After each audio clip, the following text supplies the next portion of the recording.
ಮಾಡ್ತೀನಿ. ನಾನು big boss ವಿರೋಧಿ ಖಂಡಿತ ಅಲ್ಲ. ಬಿಗ್ ಬಾಸ್ ಅನ್ನುವಂಥದ್ದು ನಾವು ಹೇಗೆ ನೋಡ್ತೀವಿ ಅನ್ನೋದರ ರಿಫ್ಲೆಕ್ಷನ್ ಅಷ್ಟೇ ಆಗಿರುತ್ತೆ. ಸ್ಕ್ರಿಪ್ಟ್ ಏನಕ್ಕೆ ಮಾಡಬೇಕು ಹೇಳಿ? ಯಾಕಂದ್ರೆ ಇಬ್ಬರು ವ್ಯಕ್ತಿ ಅಥವಾ 4 ಜನ ವ್ಯಕ್ತಿ ಬೇರೆ ಬೇರೆ ಮನಸ್ಥಿತಿಯವರು ಒಂದು ಮನೇಲಿ ಕೂತಾಗ ಅದಕ್ಕದೇ ಕಂಟೆಂಟ್ ಆಗ್ಬಿಡುತ್ತೆ. ಕಂಟೆಂಟ್ ಮಾಡೋ ಅಗತ್ಯನೇ ಇಲ್ಲ. ಹೇಗೆ ಅನ್ಸ್ಬಿಡ್ತು ಅಂದರೆ, ಇಷ್ಟೆಲ್ಲ ಮಾಡೋದು ಒಂದು ಅಕ್ಕಿಗೋಸ್ಕರನ, ಒಂದು ರವೆಗೋಸ್ಕರನ, ಒಂದು ಕಾಫಿಗೋಸ್ಕರನ.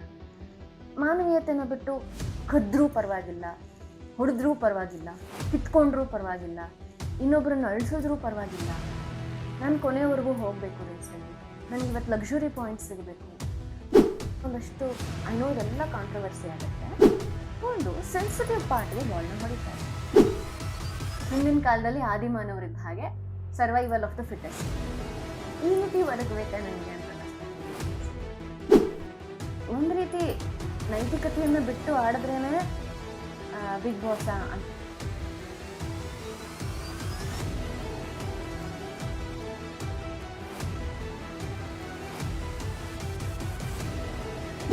ಆಧ್ಯಾತ್ಮದ ಬಗ್ಗೆ ತುಂಬ ಆಸಕ್ತಿ ಇದೆ ಕಾವ್ಯ ಅವರಿಗೆ. ಅದರ ಬಗ್ಗೆ ವಿದ್ಯಾ ಅವರಿಗೆ ನನ್ನ ಬಗ್ಗೆ ಬಹಳ ಪ್ರಶ್ನೆಗಳಿದೆ. Anyways, thank you so much. Already big boss run ಆಗ್ತಾ ಇದೆ. ನಿಮ್ಮ ಬಿಗ್ ಬಾಸ್ ಜರ್ನಿ, ಯಾಕಂದ್ರೆ ನಾನು ಶುಭವಿವಾಹ ಮಾಡೋ ಟೈಮಲ್ಲೇ ನಿಮಗೆ ಬಿಗ್ ಬಾಸ್ ಆಫರ್ ಬಂದಿದ್ದು. ಸೊ ನೀವು ಅದಕ್ಕೆ ಹೋಗಿ ಬಂದ್ರಿ. ಸೊ ನಿಮ್ಮ ಬಿಗ್ ಬಾಸ್ ಅನುಭವ ಇಟ್ಸ್ ಏನೋ ಸ್ಕ್ರಿಪ್ಟೆಡ್ ಅಂತ ತುಂಬ ಜನ ಹೇಳ್ತಾರೆ. ಅದಲ್ಲ ನನಗೂ ಗೊತ್ತು. ಯಾಕಂದ್ರೆ ಅದು ಹೋಗಿ ಬಂದ ಅನುಭವ ಅವ್ರಿಗೆ ಇರೋದ್ರಿಂದ ಅವರೇ ಹೇಳಿ. ಸ್ಕ್ರಿಪ್ಟ್ ಏನಕ್ಕೆ ಮಾಡಬೇಕು ಹೇಳಿ? ಯಾಕಂದ್ರೆ ಇಬ್ಬರು ವ್ಯಕ್ತಿ ಅಥವಾ 4 ಜನ ವ್ಯಕ್ತಿ ಬೇರೆ ಬೇರೆ ಮನಸ್ಥಿತಿಯವರು ಒಂದು ಮನೇಲಿ ಕೂತಾಗ ಅದಕ್ಕದೇ ಕಂಟೆಂಟ್ ಆಗ್ಬಿಡುತ್ತೆ. ಕಂಟೆಂಟ್ ಮಾಡೋ ಅಗತ್ಯನೇ ಇಲ್ಲ. ಸೊ ಸ್ಕ್ರಿಪ್ಟೆಡ್ ಅಂತೂ ಖಂಡಿತವಾಗ್ಲೂ ಅಲ್ಲ. ಆದರೆ ನನ್ನ ಅನುಭವ, ನನಗೆ ಬಿಗ್ ಬಾಸ್ ಒಂದು ರಿಯಾಲಿಟಿ ಚೆಕ್ ಆಗಿತ್ತು. ಹೇಗೆ ಅನ್ಸ್ಬಿಡ್ತು ಅಂದರೆ, ಇಷ್ಟೆಲ್ಲ ಮಾಡೋದು ಒಂದು ಅಕ್ಕಿಗೋಸ್ಕರನ, ಒಂದು ರವೆಗೋಸ್ಕರನ, ಒಂದು ಕಾಫಿಗೋಸ್ಕರನ. ಮಾನವೀಯತೆನ ಬಿಟ್ಟು ಕದ್ರೂ ಪರವಾಗಿಲ್ಲ, ಹೊಡೆದ್ರೂ ಪರವಾಗಿಲ್ಲ, ಕಿತ್ಕೊಂಡ್ರೂ ಪರವಾಗಿಲ್ಲ, ಇನ್ನೊಬ್ಬರನ್ನ ಅಳಿಸಿದ್ರೂ ಪರವಾಗಿಲ್ಲ, ನಾನು ಕೊನೆವರೆಗೂ ಹೋಗಬೇಕು ರೇಸಲ್ಲಿ, ನನಗೆ ಇವತ್ತು ಲಕ್ಸುರಿ ಪಾಯಿಂಟ್ಸ್ ಸಿಗಬೇಕು ಅಂತ ಯೋಚನೆ ಮಾಡುವಂಥ ಮನೋಭಾವಕ್ಕೆ ಇಳಿಯೋಷ್ಟರ ಮಟ್ಟಿಗೆ ಅನಿವಾರ್ಯತೆ ನಮಗಿದೆಯಾ ಅಂತ ಅನಿಸ್ಬಿಡ್ತು. ನನಗೆ ಬಿಗ್ ಬಾಸಿಂದ ಹೊರಗೆ ಬರಬೇಕು ಅಂತ ಒಂದು ಕ್ಷಣಕ್ಕೆ ನನಗನ್ಸಿ ನಾನು ಅಂದ್ಕೊಂಡಿದ್ದಂಥ, ಆಗ ನಾನು ಬಿಟ್ಕೊಟ್ಟಂತಹ ಒಂದು ಪಾಯಿಂಟ್ ಇದೆ. ಏನಪ್ಪ ಅಂದರೆ, ಒಂದು ವ್ಯಕ್ತಿನ ಒಂದು ರಿಂಗಲ್ಲಿ ನಿಲ್ಲಿಸಿರ್ತಾರೆ, ಏನಾದರೂ ತೊಗೊಂಡು ಹೊಡಿಬಹುದು, ಆ ವ್ಯಕ್ತಿನ ಕೆಳಗೆ ಬಿದ್ದು ಬರೋ ಹಾಗೆ ಮಾಡಬೇಕು. ಸೊ ನನ್ನ ಒಂದಷ್ಟು ಐನೋ ಇದೆಲ್ಲ ಕಾಂಟ್ರವರ್ಸಿ ಆಗುತ್ತೆ, ಇಟ್ಸ್ ಓಕೆ. ಒಂದಷ್ಟು ನನಗೆ ಬಹಳ ಪಾಪ್ಯುಲರ್, ಬಹಳ ಮಾತೃ ಹೃದಯ ಅಂತ ಅನ್ಸ್ಕೊಳ್ಳುವಂಥ ಬಹಳ ಜನ ಅದರೊಳಗಿದ್ರು. ತಗೊಂಡು ಸೆನ್ಸಿಟಿವ್ ಪಾರ್ಟ್ಗೆ ಬಾಲ್ನ ಹೊಡಿತಾ ಇದ್ರು. ಏನು ಮಾಡ್ತಿದ್ದೀರಾ? ಕೆಳಗಿಳಿಬೇಕಲ್ಲ ಅವನು. ಸೊ ಆ ವ್ಯಕ್ತಿ ಕೆಳಗಿಳಿಬೇಕು, ಅಷ್ಟೇ ಆಗಬೇಕಾಗಿದ್ದು ನಮಗೆ. ನೆಕ್ಸ್ಟು, ನಿಮ್ಮ ಬಳಿ ಇರುವಂಥ ಕಾಯಿನ್ಗಳನ್ನು ನೀವು ಕಾಪಾಡ್ಕೋಬೇಕು, ಅದು ಹೇಗಾದರೂ ಆಗಬಹುದು ಅನ್ನೋದು ಹೇಳಿರ್ತಾರೆ. ಕಿತ್ಕೊಳ್ಳಿ, ಕದೀರಿ, ರಾತ್ರಿ ಮಲಗಿರ್ಬೇಕಾದ್ರೆ ಕದೀರಿ, ಹೆಣ್ಮಕ್ಳು ಗಂಡು ಮಕ್ಕಳು ನೋಡಿದೆ ತಳ್ಳಾಡಿ. ಸೊ ಅಂದರೆ ಹೇಗೋ ಒಂದು ಹಿಂದಿನ ಕಾಲದಲ್ಲಿ ಆದಿಮಾನವರಿದ್ದ ಹಾಗೆ ಸರ್ವೈವಲ್ ಆಫ್ ದ ಫಿಟೆಸ್ಟ್ ಈ ರೀತಿ ಒದಗಬೇಕಾ ನನಗೆ ಅಂತ ಅನ್ನಿಸ್ಬಿಡ್ತು ಬಿಗ್ ಬಾಸಲ್ಲಿ. ಇದು ಬಹಳ ಜನಕ್ಕೆ ನೀನು ಕಿಸ್ತಿದ್ದು ಅಷ್ಟರಲ್ಲೇ ಇದೆ, ಅದಕ್ಕೆ ಈಗೆಲ್ಲ ಹೀಗೆ ಹೇಳ್ತಿದ್ಯಾ ಅಂತ ಅನಿಸ್ಬೋದು. ಇಟ್ಸ್ ಓಕೆ, ಅದು ನಿಮ್ಮ ಮನೋಭಾವಕ್ಕೆ ಬಿಟ್ಟಿದ್ದು. ಬಟ್ ಒಂದು ರೀತಿ ನೈತಿಕತೆಯನ್ನು ಬಿಟ್ಟು ಆಡಿದ್ರೇನೆ ಬಿಗ್ ಬಾಸ್ ಅಂತ ಅನಿಸಿದ್ದು ನನಗೆ. ಅಲ್ಲಿ ರಿಯಾಲಿಟಿ ಚೆಕ್, ಜೀವನದ ರಿಯಾಲಿಟಿ ಚೆಕ್ ಸಿಕ್ಕಿದ್ದು ನನಗೆ ಬಿಗ್ ಬಾಸ್. ಓಕೆ, ತುಂಬ ಜನ ಬಿಗ್ ಬಾಸ್ ಬಗ್ಗೆ ಬ್ಯಾಡ್ ಕಮೆಂಟ್ಸ್ ಹಾಕ್ತಾರೆ. ನಾನು ತುಂಬ ನೋಡಿದ್ದೀನಿ ಕೂಡ. ಇದರಿಂದ ಜೀವನ ನಡೆಯುತ್ತಾ, ಜೀವನಕ್ಕೆ ನಡೆಯೋಂಥದ್ದು ಏನಾರು ಮಾಡ್ಬೋದಲ್ಲ. ಮತ್ತು ಒಂದಷ್ಟು ಜನ ರೈತರು ಕಮೆಂಟ್ ಹಾಕಿದ್ದಾರೆ, ನೀವು ರಿಯಾಲಿಟಿ ಶೋ ಮಾಡ್ತೀರಲ್ಲ, ಆ ಥರ ಉತ್ತಿ ಬಿತ್ತಿ ಬೆಳೆ ಬೆಳೆಯೋಂಥ ಟಾಸ್ಕನ್ನು ಇವ್ರಿಗೆ ಯಾಕೆ ಕೊಡಲ್ಲ? ನಮಗಿತ್ತಲ್ಲ, ನಮ್ಗೆ ಹಾಲು ಕರಿಬೇಕಾಗಿತ್ತು. ನಮಗೆ ಹಾಲು ಕರೆದು ನಾವು ತಗೋಬೇಕಿತ್ತು. ಬಟ್ ಒಂದು ಹೇಳ್ತೀನಿ, ಎಂಟರ್ಟೈನ್ಮೆಂಟ್ನ ಎಂಟರ್ಟೈನ್ಮೆಂಟ್ ಆಗಷ್ಟೇ ನೋಡಿ. ಎಲ್ಲದರಲ್ಲೂ ಸಮಾಜ ಸುಧಾರಣೆ ಆಗುತ್ತೆ ಅಂತ ನೋಡೋ ಹಾಗಿದ್ರೆ ಬಿಗ್ ಬಾಸ್ ಅಲ್ಲೂ ಕೂಡ ಮನುಷ್ಯ ಹೇಗಿರಬೇಕು ಹೇಗಿರಬಾರ್ದು ಅನ್ನೋದನ್ನು ಕೂಡ ಹೇಳ್ಕೊಡ್ತಾರೆ. ಅದನ್ನು ಕೂಡ ನಾವು ಗಮನಿಸಬೇಕಾಗತ್ತೆ. ಇಲ್ಲ, ಅದು ಖಂಡಿತವಾಗಿ. ಯಾಕೆಂದರೆ ಬಿಗ್ ಬಾಸಲ್ಲಿ ನಮ್ಮನ್ನು ತೆರೆ ಮೇಲೆ ಜನ ಏನು ನೋಡಿರ್ತಾರೋ ಅದು ಬಿಟ್ಟು ಒಂದಷ್ಟು ನಮ್ಮ ಈಗೋಗಳು, ಪ್ರತಿಯೊಬ್ಬ ಮನುಷ್ಯನಿಗೂ ಈಗೋ ಇರುತ್ತೆ. ಯಾಕಂದರೆ ಇದನ್ನು ಸ್ವತಃ ಶಂಕರ್ ನಾಗ್ ಅವರು ಸಹ ಒಪ್ಕೊಂಡಿದ್ದಾರೆ. ಒಂದು ರೇಡಿಯೋ ಇದರಲ್ಲಿ ನೀವು ಹುಡುಕಿದ್ರೆ ಸಿಗುತ್ತೆ. ಅವರು ಸಹ ನನಗೂ ಸಹ ಈಗೋ ಇದೆ, ನನಗೂ ಸಹ ನಾನು ಒಬ್ಬ ಮನುಷ್ಯ ಅನ್ನೋದನ್ನ ಹೇಳ್ಕೊಂಡಿದ್ದಾರೆ. ಆ ಥರದನ್ನ ನೀವು ನಿಮ್ಮ ಈಗೋವನ್ನು ಬಿಟ್ಟು ಏನಿದೆಯೋ ಅದನ್ನ ಕುಗ್ಗಿಸ್ಕೊಂಡು ಮನುಷ್ಯರಾಗಿ ಬದುಕಿ ಅನ್ನುವಂತಹ ಒಂದು ಕಾನ್ಸೆಪ್ಟು ಬಿಗ್ ಬಾಸಲ್ಲಿ ಇದೆ. ಅದರಲ್ಲಿ ಎಷ್ಟೋ ಜನ ಸರ್ವೈವ್ ಆಗ್ತಾರೆ, ಒಂದಷ್ಟು ಜನ ಸರ್ವೈವ್ ಆಗಲ್ಲ, ಸೆಕೆಂಡ್ರಿ. ಬಟ್ ನಿಮ್ಮ ಇದಕ್ಕೆ ನಿಮ್ಮ ಈಗೋವನ್ನು ಎಷ್ಟು ಅಲ್ಲಿ ತಗ್ಗಿಸ್ಕೊಂಡ್ರಿ?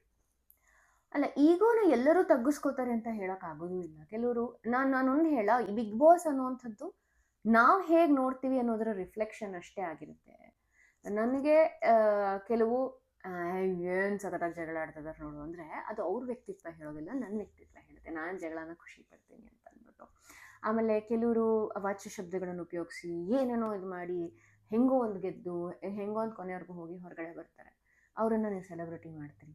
ಸೊ ನೀವು ಯಾರನ್ನು ಇಷ್ಟಪಡ್ತೀರಿ, ನೀವು ಯಾವ ಕಂಟೆಂಟ್ ನೋಡ್ತಿದ್ದೀರಿ, ನೀವು ಯಾವ ಥರದ ವಿಷಯಗಳನ್ನು ಎಂಜಾಯ್ ಮಾಡ್ತಾ ಇದ್ದೀರಿ ಅನ್ನೋದು ಅದು ನಿಮ್ಮ ವ್ಯಕ್ತಿತ್ವದ ಬಗ್ಗೆ, ನಿಮ್ಮ ಆಸಕ್ತಿಗಳ ಬಗ್ಗೆ ಹೇಳುತ್ತೆ ಹೊರತು ನಮ್ಮ ಎದುರಿಗಿರುವಂಥ ವ್ಯಕ್ತಿ ಬಗ್ಗೆ ಹೇಳೋದಿಲ್ಲ. ಹೀಗಾಗಿ ಬಿಗ್ ಬಾಸಲ್ಲಿ ಈಗೋ ಬಿಟ್ಟಿದ್ದೀವ, ಆ ಕ್ಷಣಕ್ಕೆ ಗೆಲುವಿಗೋಸ್ಕರ ಏನು ಬೇಕಾದರೂ ಮಾಡ್ತೀವಿ ಅಂತ ಮಾಡ್ತೀವಿ. ಅದು ಒಬ್ಬೊಬ್ಬ ಕಾಂಟೆಸ್ಟೆಂಟ್ ಮೇಲೂ ಕೂಡ ಡಿಪೆಂಡ್ ಆಗುತ್ತೆ. ಅದನ್ನು ನಾವು ಜನರಲೈಸ್ ಮಾಡೋಕ್ಕೆ ಬಹಳ ಕಷ್ಟ ಆಗುತ್ತೆ.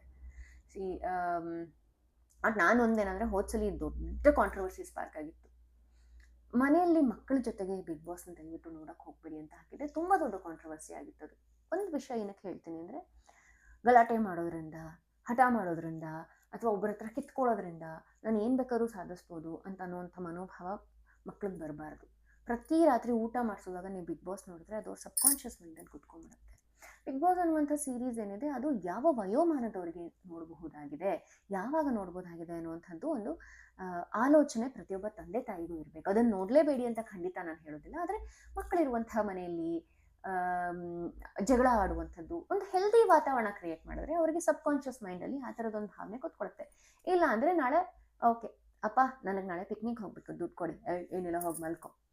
ಬಿಗ್ ಬಾಸ್, ನೀವು ನಿಮ್ಮ ವಸ್ತುಗಳನ್ನು ಜೋಪಾನವಾಗಿ ಇಟ್ಕೋಬೇಕು, ರಾತ್ರಿ ಮಲಗಿರುವಾಗ ಬಂದು ಮಗು ಕದ್ಬಿಟ್ಟು ಹೋಗುತ್ತೆ. ಬಿಗ್ ಬಾಸಲ್ಲಿ ಅದೇ ತಾನೇ ತೋರಿಸಿದ್ದು ಅಂತ. ಸೊ ಈ ರೀತಿ ಆಗಕ್ಕೆ ಬಿಡಬೇಡಿ. ನಿಮ್ಮ ಮಕ್ಕಳ ಜವಾಬ್ದಾರಿ ನಿಮಗೆ ಬಹಳ ದೊಡ್ಡದಿದೆ. ಒಂದು ಶೋ ಬೆಳೆಸೋ ಜವಾಬ್ದಾರಿಗಿಂತ ಹೆಚ್ಚಾಗಿ ನಿಮ್ಮ ಮಕ್ಕಳನ್ನು ಬೆಳೆಸೋ ಜವಾಬ್ದಾರಿ ತುಂಬ ದೊಡ್ಡದಿದೆ. ಹೀಗಾಗಿ ಸರಿಯಾಗಿ ನಿಮ್ಮ ಮಕ್ಕಳ ಮಾನಸಿಕ ಆರೋಗ್ಯಕ್ಕೆ, ಅವರ ಬೆಳವಣಿಗೆಗೆ ಒಳ್ಳೆಯದಾಗುವಂತಹ ವಿಚಾರಗಳನ್ನು ಮನೆಯಲ್ಲಿ ಮಾತಾಡಿ, ನಡ್ಕೊಳ್ಳಿ, ನೋಡಿ. ಹಾಗೆ ನಿಮ್ಮ ಮೇಲೂ ಕೂಡ ಯಾವುದೇ ರೀತಿ ಪ್ರತಿಕೂಲವಾದ ಪರಿಣಾಮ ಬೀರದಂತಹ ಶೋಗಳನ್ನು ನೋಡಿ ಅಂತಷ್ಟೇ ನಾನು ರಿಕ್ವೆಸ್ಟ್ ಮಾಡ್ತೀನಿ. ನಾನು ಬಿಗ್ ಬಾಸ್ ವಿರೋಧಿ ಖಂಡಿತ ಅಲ್ಲ, ಬಟ್ ನಿಮಗೆ ಆ ಒಂದು ಜವಾಬ್ದಾರಿ ಇಟ್ಕೊಂಡು ನೋಡಿ ಅಂತ ಅಷ್ಟೇ ನಾನು ಹೇಳೋದು. ಬಿಗ್ ಬಾಸ್ ವಿರೋಧಿ ಆಗಿದ್ದಿದ್ರೆ ನೀವು ಬಿಗ್ ಬಾಸ್ ಶೋಗೆ ಹೋಗ್ತಾನೆ ಇರಲಿಲ್ಲ. ಒಬ್ಬ ಮನುಷ್ಯನಾಗಿ, ಒಬ್ಬ ಮಾನವೀಯ ಧರ್ಮದ ಹಿನ್ನೆಲೆಯಲ್ಲಿ ಏನು ಹೇಳಬೇಕು ಅದನ್ನು ಹೇಳಿದ್ರಿ, ಅದು ಖಂಡಿತ ತಪ್ಪಲ್ಲ. ಹಾಗೆ ಮತ್ತೊಬ್ಬರು